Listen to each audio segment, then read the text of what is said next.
Alors,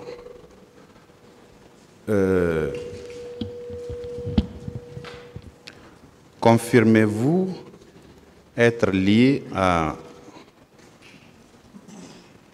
Marcel Guilavogui? Reprenez la question, monsieur le procureur. Êtes-vous lié par un lien de sang, par une alliance ou un lien quelconque à Marcel Guilavogui? Merci pour la question, monsieur le procureur. Sur le plan coutumier, dans la tradition, nous sommes liés à travers nos ancêtres. C'est-à-dire que tous les Thomas, selon les mœurs, sont nos neveux. Et les Guerzés sont les oncles. Donc, même une femme Thomas me dit oncle et je la dis nièce. D'accord. Donc, à part son lien qui est traditionnel, vous n'avez pas un autre lien avec Marcel Guilavogui? Pas du tout. Dans la plupart des déclarations des parties civiles, des auditions de bon nombre de témoins, il résulte que Marcel Guilavogui était au stade du 28 septembre, ce 28 septembre-là. Et même l'interrogatoire de certains accusés le confirme. Exemple, M. Claude Pivy a dit ici que Marcel Guilavogui était bel et bien au stade. Et quand il est allé pour vous faire le compte-rendu, vous avez dit que vous étiez déjà informé. Pourquoi? La semaine dernière, quand je vous ai posé la question de savoir ceux qui étaient au stade, vous n'avez pas cité le nom de Marcel Guilavogui. Oui, monsieur le procureur, vous avez bel et bien posé la question que les gens auraient dit que M. Marcel était au stade. Mais moi, à ma connaissance, les mêmes informations, comme vous le dites, c'est les mêmes informations que j'ai reçues. Je veux savoir, Oui. l'information que vous avez reçue Oui. indiquait que Marcel était bel et bien au stade. Je dis bien, monsieur le procureur, les mêmes informations que vous avez reçues, et dans cette même salle, c'est en ce moment, effectivement, que j'ai compris à travers les déclarations. Avant cette salle, le 28 septembre 2009, Oui. quand vous receviez les informations de ce qui s'est passé au stade, la fois dernière, je vous ai posé la question de savoir si vous aviez un service de renseignement, vous aviez répondu par l'affirmative. Est-ce que, en ce moment, la journée ou la soirée du 28 septembre, on ne vous avait pas indiqué que Marcel Guilavogui était au stade? D'abord, je ne l'ai pas vu. Hein? Ensuite... Vous ne l'avez pas vu au stade? Non, au camp Alpha. Oui. Ensuite, ma plus grande préoccupation, c'était par rapport à ces morts. J'étais plus préoccupé par rapport à ça. La seule personne que je me suis focalisé sur elle, c'était M. Toumba. Donc, c'est là où mon idée était braquée. Parce que c'est lui qui serait venu avec les militaires m'a dissuadé pour ne pas que je m'y rende au stade. Alors, donc, après les événements, j'avais mon esprit focalisé sur lui. Est-ce que vous pouvez préciser votre question, monsieur le procureur? Ma question, monsieur le président, est celle de savoir pourquoi M. Camara n'a pas cité le nom de Marcel Guilavogui la semaine dernière sur la liste des personnes qui sont allées au stade. Parce que dans toutes les déclarations, les témoins, les parties civiles et même les accusés, ça revient que Marcel était au stade. Vous avez bien compris la question, M. Oui, Camara. j'ai bien compris, Monsieur le Président. Je veux juste faire savoir à Monsieur le procureur que même dans mon PV, je n'ai cité personne dans mon PV. Oui, maintenant, là, il veut savoir pourquoi vous n'avez pas cité le nom de M. Marcel, parce que d'après lui, beaucoup sont passés ici, ils ont dit que M. Marcel était au stade. Parce ce que, qu'il veut savoir. Monsieur le Président, parce que je n'ai pas eu des éléments comme quoi il était au stade. Bien.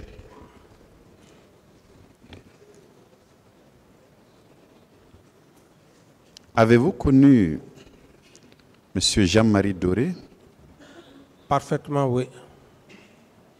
C'était un homme d'État, n'est-ce pas? Je le connais parfaitement. C'était un homme d'État, n'est-ce pas? Bien sûr, oui. Bien. Je suppose que vous aviez, à l'image de beaucoup de Guinéens, confiance en lui. Que?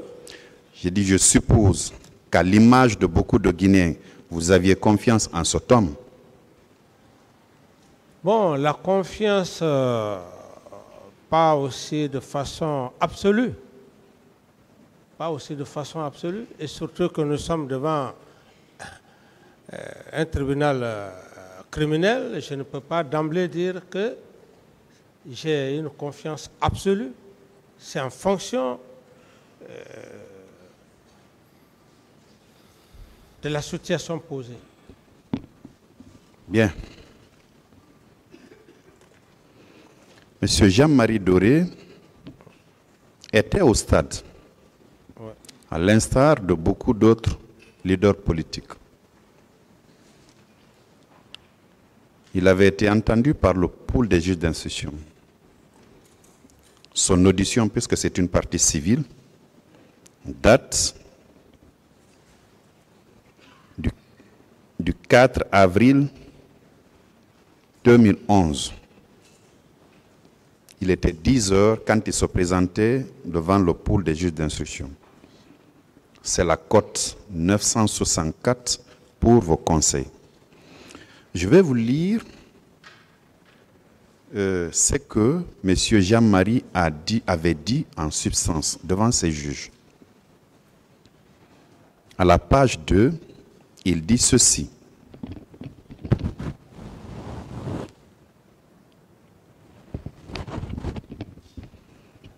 Dans la matinée du 28 septembre, tous les leaders des forces politiques, membres des forces vives, se sont retrouvés à mon domicile pour prendre le départ pour le stade.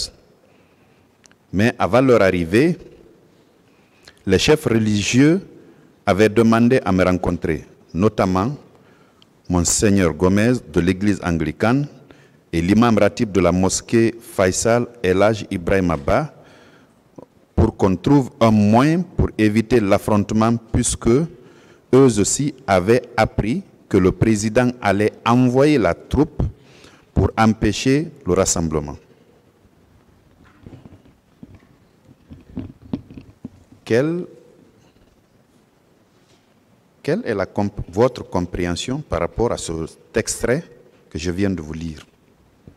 Étiez-vous disposé à envoyer la troupe bien avant, comme il l'a indiqué, parce que les leaders politiques, les leaders religieux, je m'excuse, étaient venus le rencontrer pour qu'ils puissent parler aux autres leaders afin de vous dire aussi de ne pas envoyer la troupe. Ça sous-entend que vous étiez bien disposé à envoyer la troupe. Ou bien? Monsieur le procureur, je n'avais pas cette intention d'envoyer une troupe.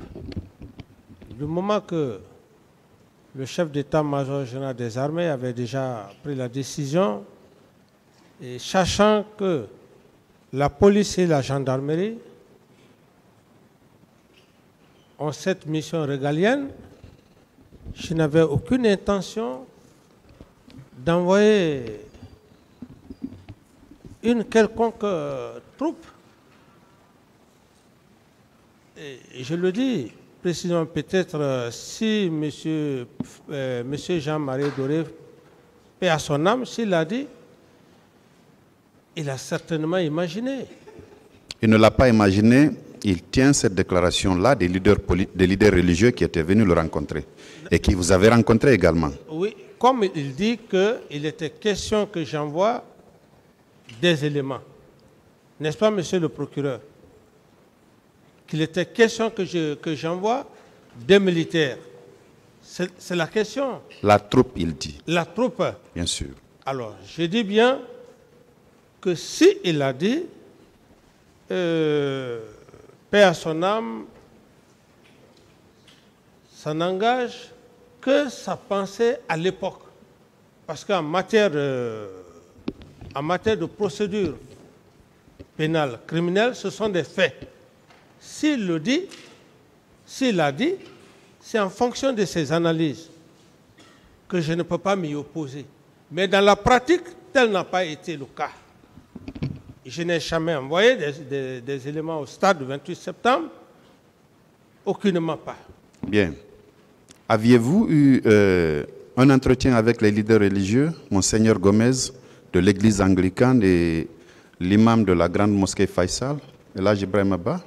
Oui, effectivement, j'avais eu effectivement à les rencontrer. C'était par rapport à la manifestation avant que je ne voyage sur la baie.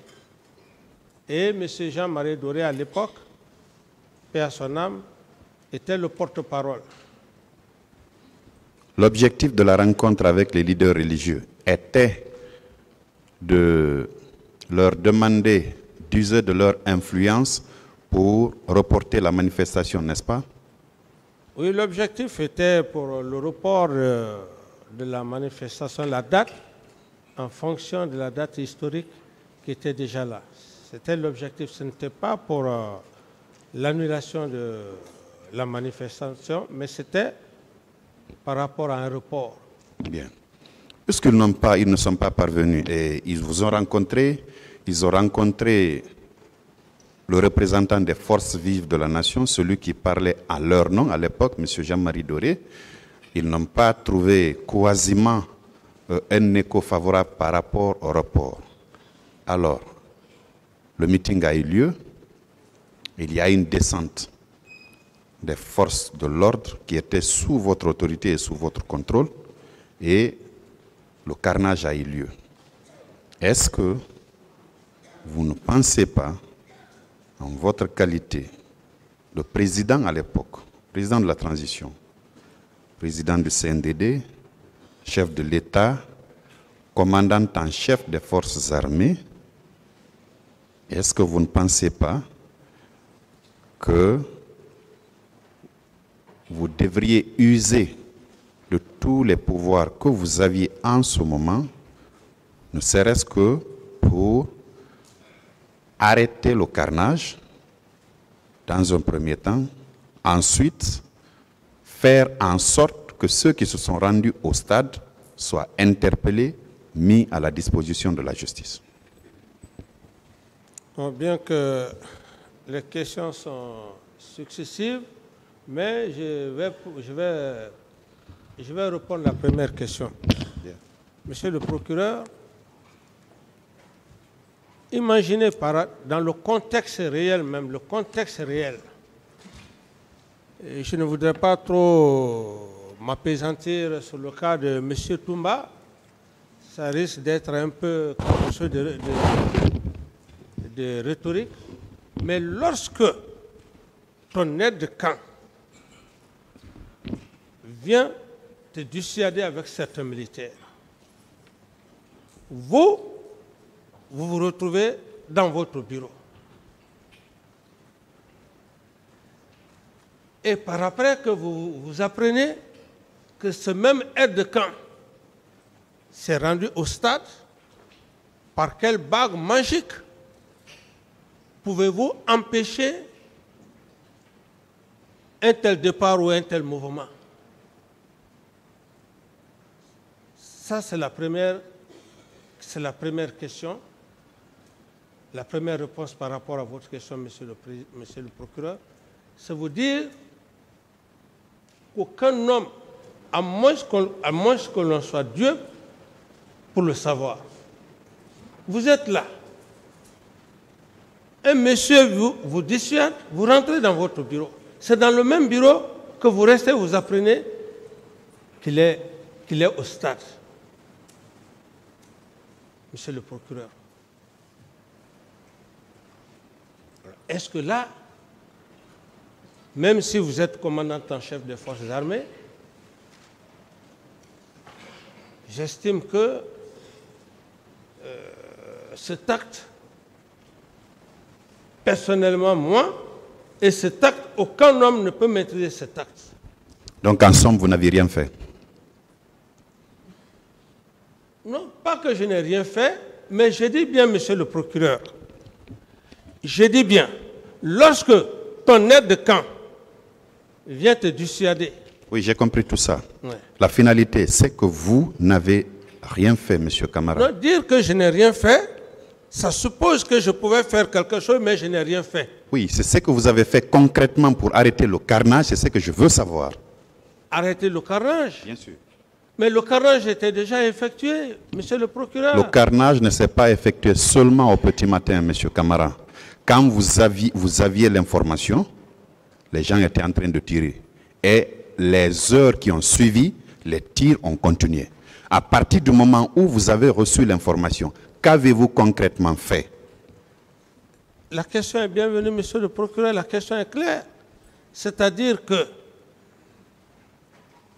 au moment où j'ai reçu les informations, comme quoi il y a eu carnage, les faits étaient déjà têtus. Les faits étaient déjà accomplis. Un fait déjà qui est accompli. Qu'est-ce qu'on peut faire pour empêcher des gens qui sont partis au stade sans votre autorisation et vous apprenez qu'il y a eu des cas de mort? Les faits étaient déjà accomplis, monsieur le procureur. Je continue, le tribunal appréciera, monsieur Camara. La seconde question est celle de savoir pourquoi dans ce cas, vous n'avez pas œuvré pour que les personnes, les noms qu'on vous avait cités, que ces gens-là soient entre les mains de la justice pour qu'ils répondent par rapport aux faits qui se sont commis au stade.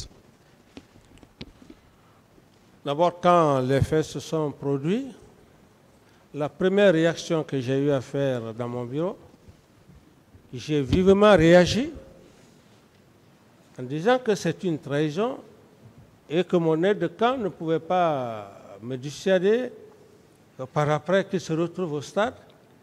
Aussitôt, j'ai dit qu'il doit être arrêté. J'ai pris cette décision. Et si vous parcourez un peu bien mon PV, c'est entre-temps la décision prise qu'il fallait l'arrêter. Ce jour, il n'est pas venu. Et le jour où je l'ai vu, il est venu armé jusqu'aux dents. Donc, les gens que j'ai envoyés l'arrêter, ils m'ont dit, en voulant l'arrêter, puisqu'il a des armes, puissamment armé, il aurait eu des dégâts collatéraux. Alors, ceci étant, j'ai saisi automatiquement les Nations Unies, c'est-à-dire la communauté internationale, une commission d'enquête internationale. Et à l'interne, une commission nationale. Afin que cette communauté internationale puisse venir au pays et faire le travail de la justice. Et j'estime que c'est ce qui a été fait. Alors, je ne pouvais pas en même temps procéder à une arrestation du moment que j'ai fait appel à la communauté internationale. Ce serait me rendre justice moi-même. Ou moi-même, je fus questionné par cette communauté internationale. Donc, la Commission nationale de mon pays et la CPI ont fait leur travail.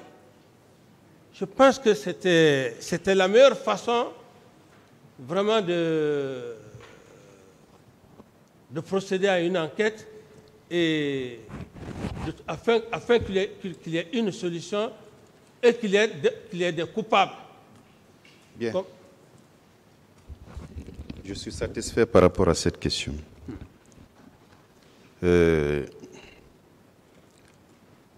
Lors de votre narration, vous avez indiqué au tribunal que vous aviez demandé la mise en place de 2 commissions. Une commission d'enquête nationale et une autre à l'échelle internationale. Je ne vous parlerai pas de la commission d'enquête nationale. Toute mon intervention sera axée sur la commission d'enquête internationale. C'est vous qui aviez œuvré pour qu'elle soit mise en place, n'est-ce pas? Tout à fait, monsieur le procureur. Vous avez eu un entretien avec les éléments de cette commission. Oui, monsieur le procureur. Qui a produit un rapport, n'est-ce pas? Bien sûr. Vous avez foi au travail de cette commission, n'est-ce pas? Et le travail a été fait et le résultat de ces travaux ne m'a plus trouvé aux affaires. Mais, à ce que je cherche, si je n'avais pas confiance à la communauté internationale, à la CPI, je n'allais pas leur faire appel. Bien. Alors, je vais vous lire quelques passages contenus dans ce rapport de la commission d'enquête internationale.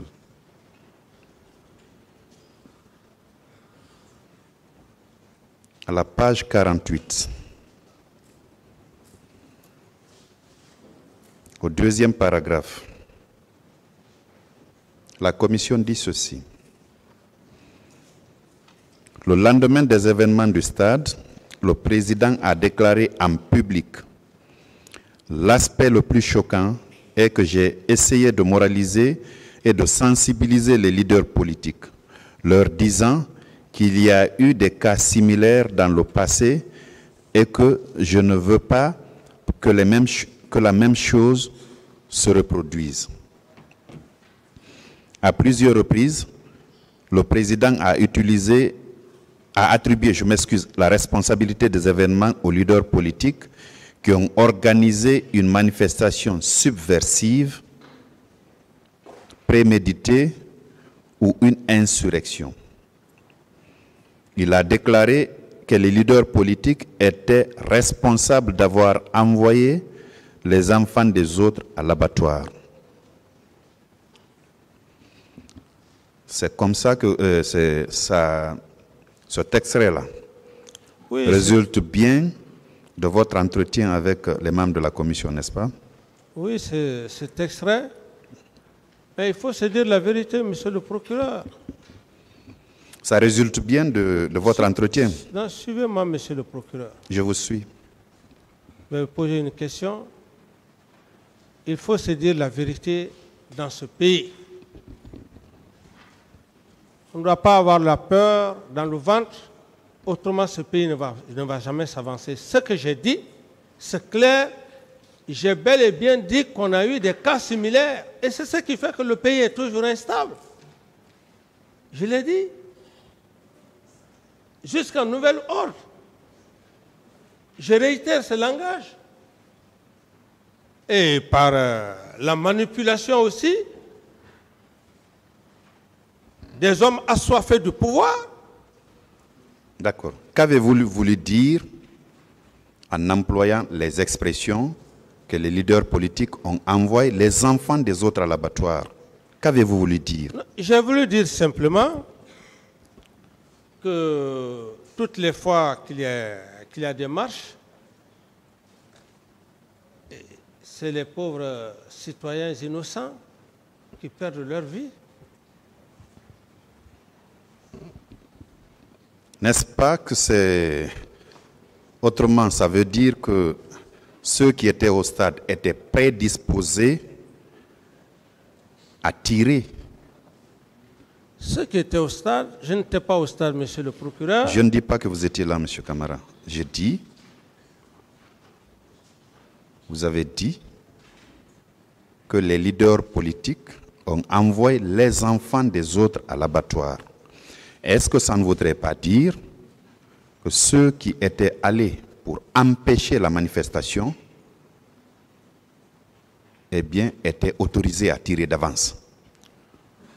L'autorisation de tirer, je ne peux pas affirmer cette assertion. Ce que je dis simplement, moi j'ai décrit la réalité de mon pays. J'ai décrit la réalité de mon pays.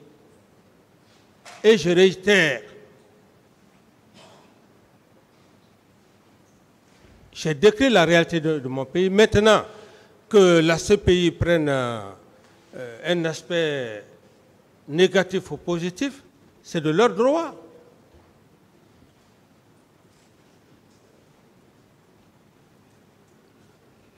Bien, je continue.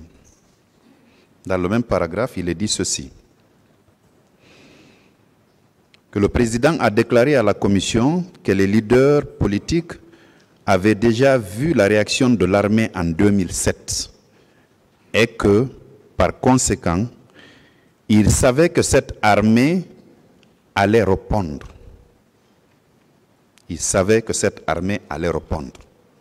C'est vous, président de la transition à l'époque, commandant en chef des forces armées, qui avez tenu cette déclaration-là. Qu'avez-vous voulu dire? Le fait de faire un lien entre ce qui s'est passé en 2007 et ce qui s'est passé en 2009. Qu'avez-vous voulu dire, M. Camara? Oui, monsieur le procureur, c'est ce que je viens de vous dire. C'est dans les mêmes ordres d'idées. Ce que je viens de dire. Les événements de 2007, quand on est chef d'État, on est un père de famille. Il y a des conseils qu'il faut donner. Ce sont des exemples. Et c'est pourquoi même dans toutes les familles, les pères de famille prennent toujours le soin de dire tel, il faut... Ça a été le même cas, mais ce qui ne veut pas dire le contexte dans lequel vous voulez mettre... ce n'est pas dans ce contexte. Non, je ne suis pas l'auteur de ce rapport, M. Camara. Je ne fais que lire. J'ai donné... Excusez-moi. J'ai dit, monsieur excusez-moi. le procureur... Excusez-moi. Oui, oui. Vous écoutez. Oui. Quand je vous pose une question, vous répondez. D'accord? Oui. Le président vous a dit que les questions ont un sens. Et la parole aussi. C'est quand je pose la question ou je vous dis quelque chose que vous répondez. Pas avant. Vous avez fait, dans ce rapport, il est clairement indiqué que vous avez fait une liaison entre ce qui s'est passé en 2007. En 2007, les militaires ont tiré sur une population désarmée ici. Et en 2009, c'était la même chose. Pourquoi vous avez fait ce parallèle-là? C'est toute ma question. Oui, monsieur le procureur, c'est ce que j'insiste et je réitère que je vous le dis. J'ai dit, nous sommes avant tout Guinéens. La communauté internationale n'est pas seulement que la Guinée. Et lorsque vous recevez une telle commission, il y a des moments où vous devrez effectivement donner des points de vue. C'était des points de vue. Et cet événement de 2007, cette même communauté internationale, c'est très bien. Alors c'était juste faire un parallèle, mais ça n'a rien de méchant. D'accord, je continue. Ils arrivent à la conclusion suivante. La commission, elle arrive à la conclusion suivante. Ces propos indiquent qu'il, parlant de vous, est convaincu que de telles manifestations mènent nécessairement et inévitablement à la violence telle que celle qui a été observée le 28 septembre et les jours suivants et témoignent de son intention d'apporter une réponse aux manifestations de 2009 similaires à celles de 2007. Et c'est ce que je veux dire, monsieur le procureur. Ce sont des hypothèses, des analyses. C'est tout à fait normal. La CPI, ce ne sont pas des monstres qui sont la CPI. Ce sont des hommes qui réfléchissent. Chaque être humain a des analyses. C'est comme ce qui s'est passé avec le président Laurent Gbagbo. Mais il y a eu beaucoup d'hypothèses, de ceci, de cela. Et je ne dis pas que cette hypothèse n'est pas pénale. Je dis bien, cette hypothèse n'est pas pénale. Cette hypothèse n'est basée seulement que sur des explications. Sur des explications. Et maintenant, quitte à la personne de comprendre ou de ne pas comprendre. C'est ça, monsieur le procureur. Bien. Je continue. En tant que commandant en chef des forces armées, le président Camara a l'ultime pouvoir de commandement sur toutes les forces de sécurité engagées dans l'attaque et les jours suivants. La Guinée est présentement sous le contrôle d'un gouvernement militaire qui a pris le pouvoir à la faveur d'un coup d'État. Le gouvernement est intégré dans une structure hiérarchique militaire avec le président en position de commandant suprême. Vous confirmez cela, n'est-ce pas? Je vais expliquer, monsieur le procureur. Je relis plutôt. Si vous pouvez expliquer afin que la compréhension soit... Non, je souhaite relire pour que vous fassiez votre propre opinion, pour ne pas que vous dites que j'ai modifié. Non, j'ai déjà compris, mais essayez d'expliciter pour que la question soit... Reprenez, monsieur le procureur. Ceci n'est pas de moi, donc je me contente juste de relire. Ouais. Si vous ne comprenez pas, vous le dites. En tant que commandant en chef des forces armées, le président Camara a l'ultime pouvoir de commandement sur toutes les forces de sécurité engagées dans l'attaque et les jours suivants. La Guinée est présentement sous le contrôle d'un gouvernement militaire qui a pris le pouvoir à la faveur d'un coup d'État. Le gouvernement est intégré dans une structure hiérarchique militaire avec le président en position de commandant suprême. Vous étiez bien le commandant suprême, non, de cette armée? Oui, monsieur le procureur, comme on aime bien dire, ce sont des titres honorifiques. À l'époque, on me disait président de la République, premier magistrat. Cependant, je ne peux pas me substituer aux travaux des magistrats. C'est la même chose. Non, ce n'est pas la même chose. En fait, on vous disait premier magistrat parce que vous présidez le Conseil supérieur de la magistrature, même si c'était à l'image du Brésil, même si c'était un chaudronnier qui venait au pouvoir, il devient automatiquement premier magistrat, comme on le dit. Il préside le Conseil supérieur de la magistrature, même s'il n'est pas magistrat. Quiconque vient, on lui attribue ce titre. C'est cela. Et maintenant, la question que vous... Commandant en chef des forces armées. Commandant suprême, qui a l'ultime pouvoir sur toutes les forces qui étaient engagées au stade du 28 septembre. Mais quand on est chef d'État, chef suprême des armées,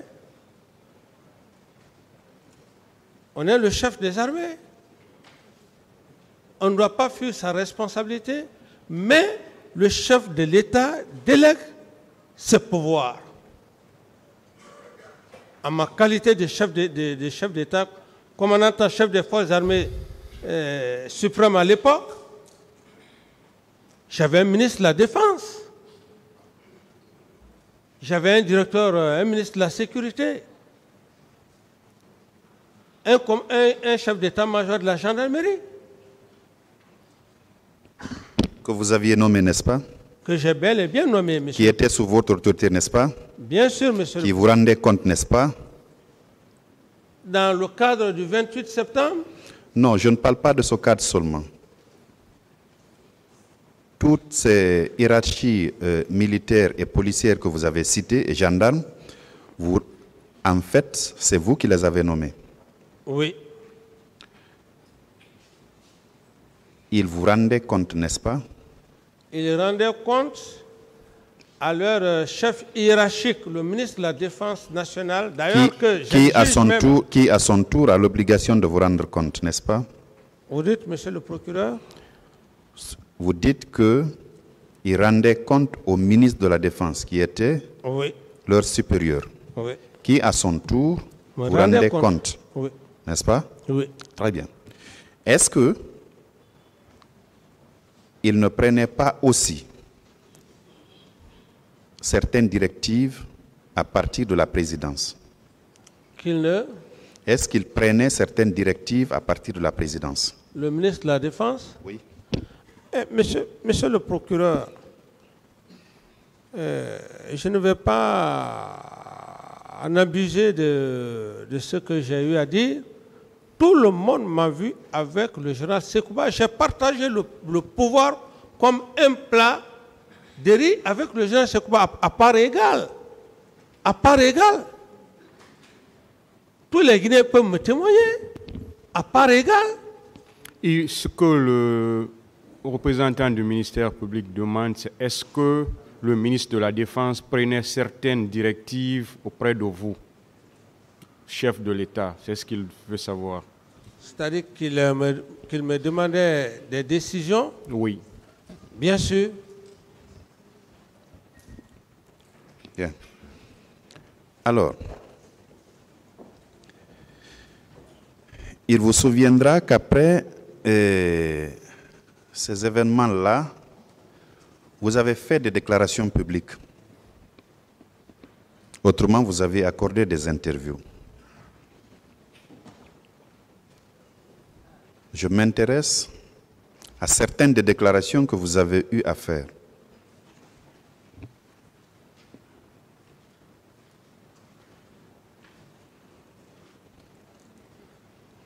Oui, je vous suis, monsieur le procureur.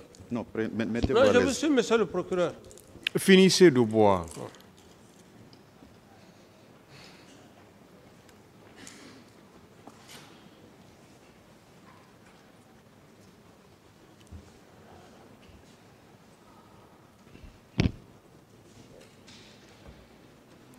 Le 6 octobre 2009, vous avez accordé une interview sur France 24. Voici ce que vous avez dit. Les leaders sont coupables. Ce sont des commanditaires parce que c'était prémédité. N'est-ce pas? Vous avez dit ça. Finis la question, monsieur le procureur. Est-ce que cette phrase est de vous? Elle résulte de votre interview du 6 octobre 2009. Monsieur le procureur, je l'ai dit, dès après même les événements du 28 septembre, ça c'était à la Villa Sili, où j'ai nommément cité l'ancien président, le professeur Alpha Condé. Je n'ai pas caché, et ce n'est pas aujourd'hui que je vais nier. Je l'ai dit, et dans ma déclaration, il aurait manipulé tout le monde dans la farine. Qu'on soit clair. Je continue parce que vous avez rajouté ceci. Oui. Ce n'est pas le problème des élections qui m'intéresse. C'est d'éradiquer le tissu social. Rien ne sert d'organiser des élections libres et transparentes dans ce pays s'il y a ce clan qui tend à l'extrémisme, des fanatiques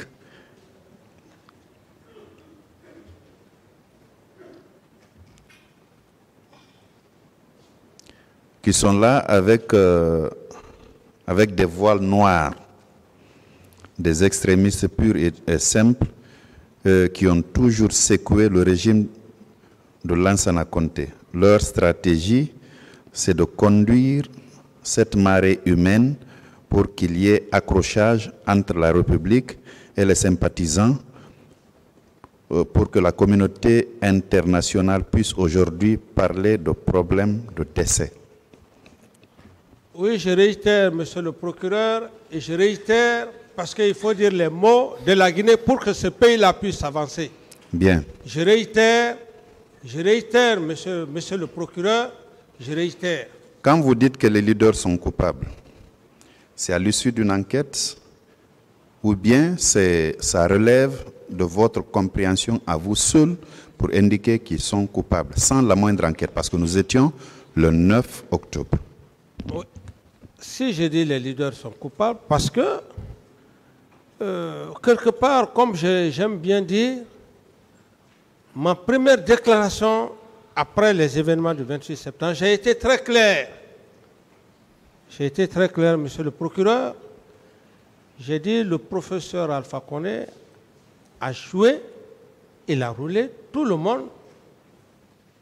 Il a embobiné tous les leaders politiques. Je veux parler de cela.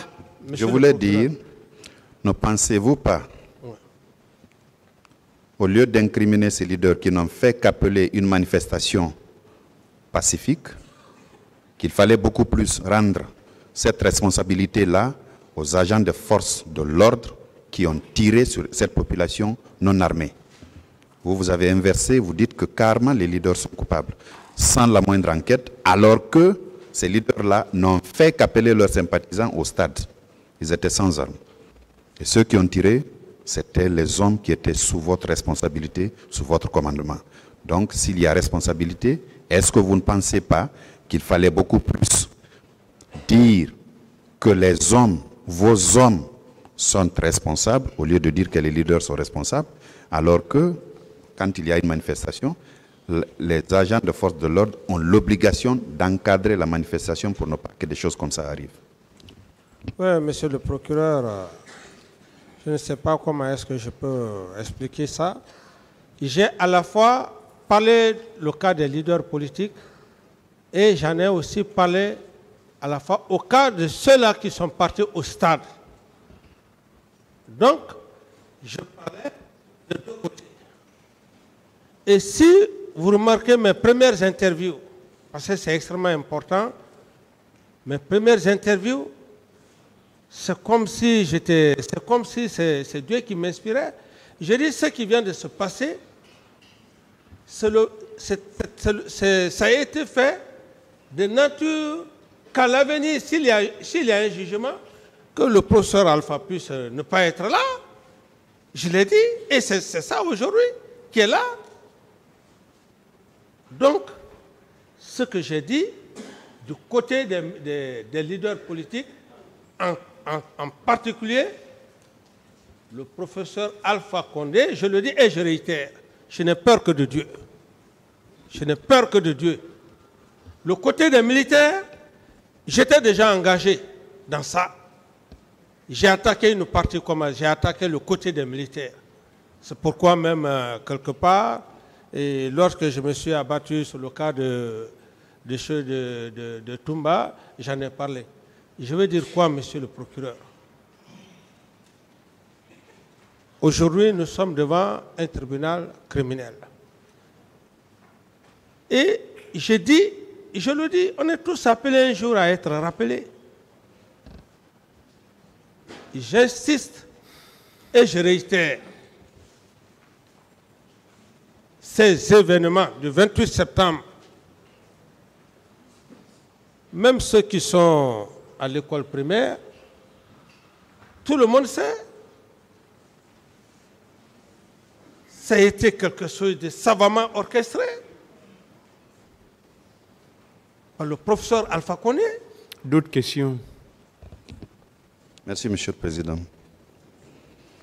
Toujours dans la même lancée des interviews que vous aviez accordées,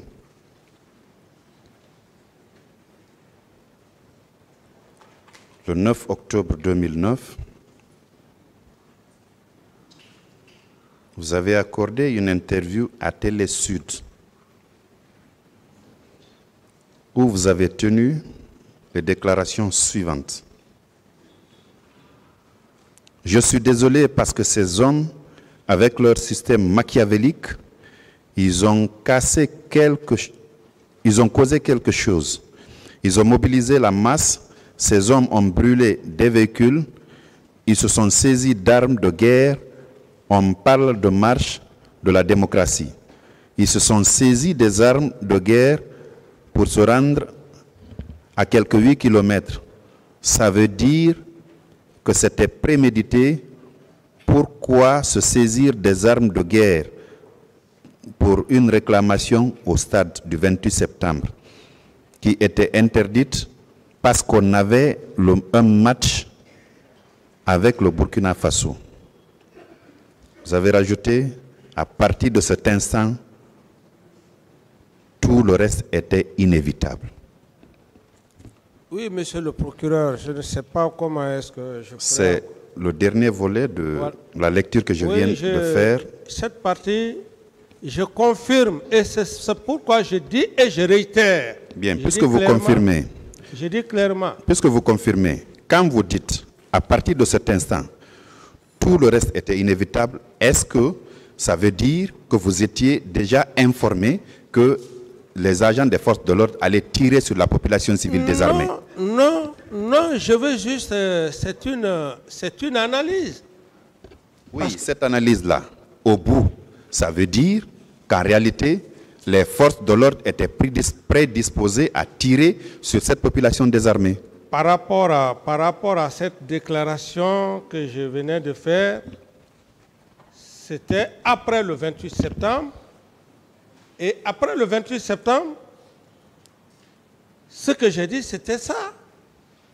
Parce que les leaders politiques ont été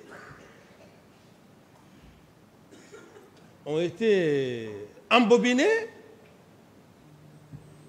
Je veux savoir, M. Camara, ce bout de phrase, ça veut dire que vous dédouaniez les hommes qui ont tiré sur la population désarmée? Je ne dédouane pas, monsieur le procureur, ceux qui ont commis les crimes au stade du 28 septembre.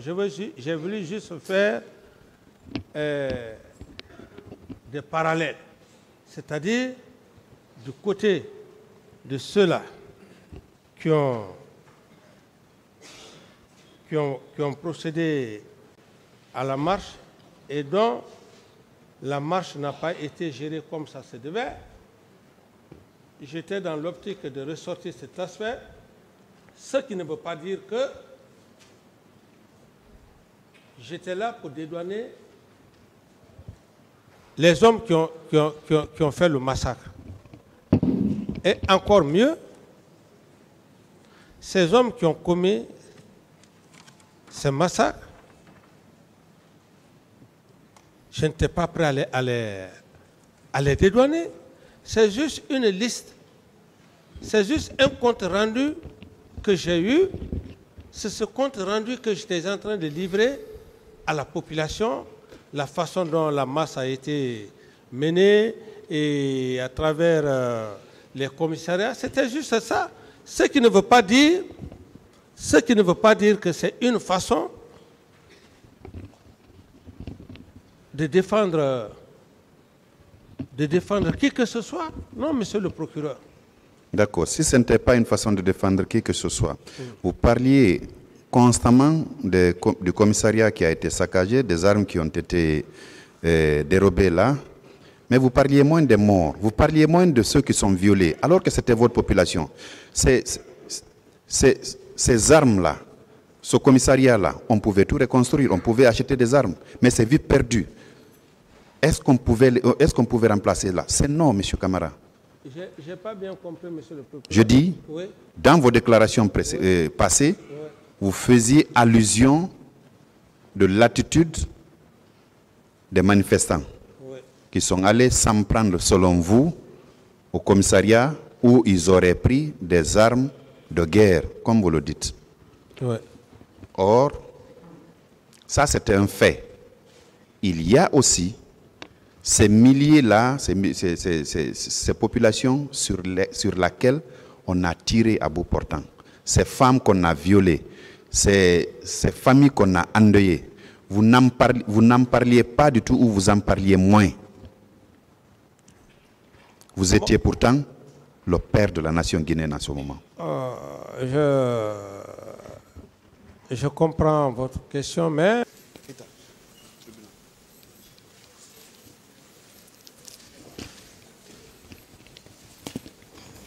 La semaine dernière, Monsieur le procureur, je vous avais posé la question de savoir si vous portiez un béret rouge.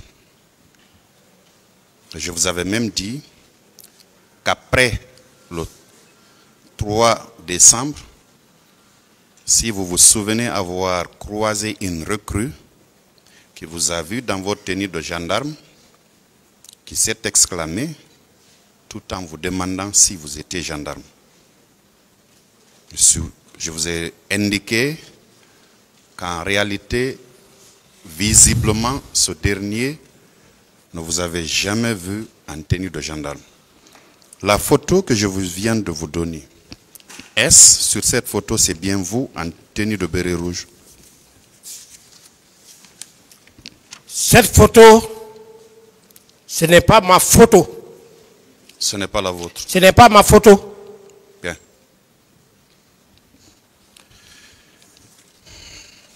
D'accord. La semaine dernière, le mercredi donc, je vous avais posé la question de savoir si vous aviez été planifié pour être au stade du 28 septembre. Vous m'aviez répondu que c'était effectif, vous aviez été planifié. J'ai demandé le nom du planificateur, vous m'avez dit que c'était Wowoyam, quelque chose comme ça. Est-ce que vous confirmez que vous étiez bel et bien planifié pour être au stade du 28 septembre? Ce jour, j'étais planifié pour faire la patrouille comme d'habitude. Pour faire la patrouille comme d'habitude. Affirmatif. Ce qui explique que votre présence au stade du 28 septembre n'était pas spontanée comme vous le dites. Ça a résulté d'une planification, n'est-ce pas? Oui, c'était une planification comme d'habitude. Bien. Alors, il y avait deux autres pick-up de votre service qui étaient là-bas, n'est-ce pas? Affirmatif. Dans l'un, le premier responsable était Sori Kondé. Dans le second, c'était qui vous avez dit? Farimba Kamara. Farimba Kamara. Lors de la planification, est-ce qu'on n'avait pas déterminé le nombre d'occupants de chaque pick-up? Non. En tout cas, dès que vous venez, vous voyez la planification. En tout cas, moi, j'avais 6 éléments. Je pense que Farimba, certainement. Bon, moi, j'avais 6 éléments à mon actif. C'était la même planification ou bien c'était des planifications distinctes? Et vous, et Farimba, et Sori Kondé? Je me suis intéressé à ce qui me concernait. Ma question est bien précise, M. Goumou. Je demande si c'était la même planification ou c'était des planifications distinctes. Je ne parle pas de vous cette fois-ci. Je ne saurais vous le dire, monsieur le procureur. Habituellement, la planification, elle se fait par un acte administratif ou c'est à la volée qu'on vient vous dire, monsieur Blaise Goumou, vous avez 3 ou 4 éléments qui doivent être dans ce pick-up conduit par tel et que vous devez aller à tel endroit. C'est comme ça que ça se fait? Ou bien on fait carrément un acte administratif? Bien, on fait un acte administratif. Un acte administratif? Oui. Qu'on affiche? On affiche, voilà, on affiche. Bien. Cet acte administratif qui avait été affiché, vous avez pris le soin de voir vos prénoms et noms, n'est-ce pas? Oui. Vous avez pris le soin de voir les prénoms et noms de Farimba Kondé et de Sori Kondé également, n'est-ce pas? Oui. Vous aviez dit qu'en plus de votre chauffeur, il y avait des élèves gendarmes. Affirmatif. Sori Kondé, en ce qui le concerne, le pick-up qu'il devait diriger, il y avait combien de personnes? Parce que c'était affiché, c'était un acte administratif. Monsieur le procureur, vous me permettez? Je vous permets. Bien. Je pense que vous vous y connaissez bien, comme vous venez de dire. C'est-à-dire le matin, quand on vient, c'est affiché. Blaise Goumou, voilà ces éléments. Patrouille. Tant, voilà les éléments. La garde au siège, voici les éléments. Le piquet, voici les éléments. Ce qui te concerne, Blaise Goumou, moi, les éléments qui figurent sur le tableau là-bas, je relève, je les appelle, et puis je les donne consigne, puisque c'était les élèves gendarmes qui étaient venus faire leur stage, et puis je les prends, on sort. Je ne vais pas m'intéresser maintenant à ce qui concerne les autres.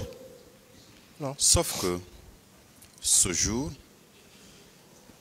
n'était pas un jour de patrouille comme d'habitude. Habituellement, vous avez dit que vous faites des patrouilles nocturnes et diurnes. Vous jaugez la température le matin ou dans tous les cas la journée pour dénicher les jeunes criminogènes et voir les points d'accès qui vous permettront sans nul doute de revenir la nuit pour débarrasser la population de ces bandits de grand chemin. C'est ce que vous avez dit, n'est-ce pas? Oui. Bien. Pour ce 28 septembre, au niveau de toutes les stations de radio, il avait été indiqué clairement que les militaires ne devaient pas sortir.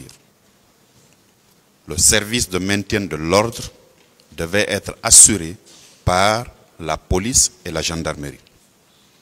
Je reviens encore une fois sur une question. Est-ce que le même communiqué avait indiqué, parce que vous ne faisiez pas partie de cette gendarmerie classique, vous étiez un secrétariat d'État qui est différent d'une unité de gendarmerie. Le service de maintien de l'ordre était attribué au service classique. Est-ce que le vôtre était dans ce cadre-là? Le secrétariat d'État chargé de la lutte contre la drogue, du grand banditisme et du crime organisé. Comme vous le dites, le service de maintien de l'ordre. Moi, je n'étais pas au service de maintien de l'ordre. J'ai répété à maintes reprises. Oui, voilà. Ici, nous aimons le plus souvent revenir sur des notions. C'est pour notre compréhension. Voilà. Allez-y. Voilà. Merci, monsieur le procureur. Comme vous venez de dire, c'est exact. C'est-à-dire que quand on dit gendarme, les gens pensent que sa mission, c'est seulement le maintien de l'ordre. Alors que à la gendarmerie, c'est subdivisé, c'est spécialisé. Il y en a qui sont formés spécifiquement le maintien de l'ordre. Moi, j'ai fait 10 ans dans les escadrons. Monsieur Goumou. Maintenant, notre mission n'était pas pour faire le maintien de l'ordre. C'était pour assurer la mission de la sécurité publique générale. J'ai répété ça.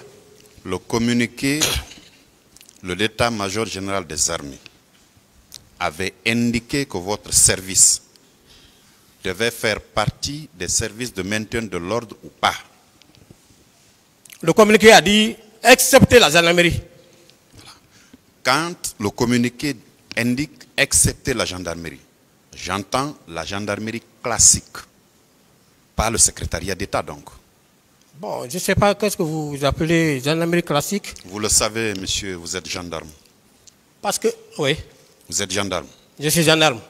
Quand je parle de la gendarmerie classique, ce sont les unités d'enquête. Les compagnies. Oui.